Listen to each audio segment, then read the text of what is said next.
આ અદાણી ચોર કંપની ઘણી વખત એમ કે હવે ક્યાં શિવજીભાઈ છે, તો શિવજીભાઈ કિસાન સંઘમાં જ છે. અને કિસાન સંઘમાં છે આ રાષ્ટ્રની રાત દિવસ ચિંતા કરવા વાળું આ સંગઠન છે. તમે 1 રૂપિયામાં પેદા કરી અને સરકારને હમણાં જ હું ઉર્જા મંત્રી સાથે બેઠો તો 4 દી પહેલા, ત્યારે એમ કીધું કે શિવજીભાઈ વીજળી તો બહુ મોંઘી થઈ ગઈ, આ ચોર કંપની 1 રૂપિયામાં પેદા કરીને 35 રૂપિયામાં વેચે છે. એવો કયો ધંધો છે કે 1 રૂપિયાનો 35 રૂપિયા ઉભા થાય? એવો કોઈ ધંધો હોય તો મને બતાવો. અને આ ચોર લોકો એમ કે કિસાન સંઘ આવે તો ભલે આવે, SRP અમે બોલાવશું. અને પોલીસ મિત્રોને હું અહીંથી કહું છું કે સવારમાં ઉઠીને જેનું અન્નને દૂધ મોઢામાં રાખો છો ને એની શરમ રાખજો જરાક. અમે આ રાષ્ટ્રનું હિત થાય, રાષ્ટ્રનો વિકાસ થાય એમાં અમને વાંધો ન હોય, પણ ખેડૂતો આપો કે રાષ્ટ્રનો વિકાસ ન થાય. આ જેટલા ખેડૂતો આવતા હશે, વિકાસ થવાનો હશે તો આખા રાષ્ટ્રનો થવાનો હશે. એનો ગુનો આ ખેડૂતોએ નથી કર્યો. અને ખેડૂતોને જંત્રી બતાવવામાં આવે છે. જંત્રી ભાવે વેપાર થાય છે, તમે પૂછી લો. પેલું જે જમીનમાં ટાવર લેન્ડ જાય છે એ જમીનની કિંમત 25% થઈ જાય.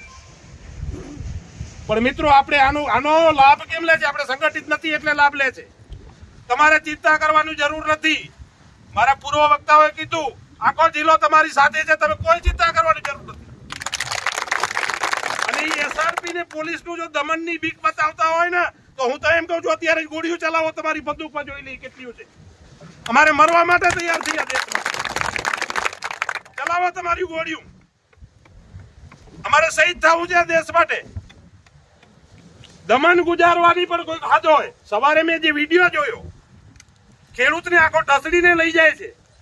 હું કલેક્ટર ઓફિસે જતો અને ઢસડીને લઈ જાય જાણે કોઈ આતંકવાદી હોય. ખરેખર પગ નીચેથી ધૂળ સરકી જાય કે ખેડૂતની, જગતના તાતની આ દશા હોય. ખેતી કરવી ગુનો છે. મગને બાજરો છે ને ફેક્ટરીમાં નહીં પાકે, આ કિસાનો પકાવે છે. એટલે આપણે કોઈ ડરવાની જરૂર નથી. તમે બધાય આ તોડવાનો પ્રયત્ન કરશે અને એને કોઈને પાવર હોય કે કિસાન સંઘ શું કરી લેવાનું છે તો એ પાવર છે ને તમારો કાઢી નાખજો.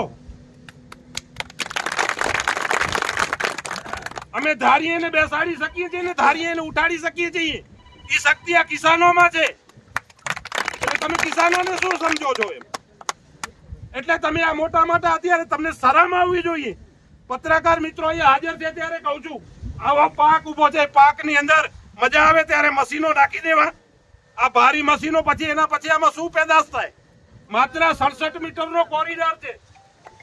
આ 67 મીટરનો કોરિડોરની અંદર ચોફેર એના વાહન ભરે છે, પણ જમીનની શું કિંમત થાય? એટલે મહેરબાની કરીને તમારે કોઈ બીવાની જરૂર નથી. ગોળી ખાવી હશે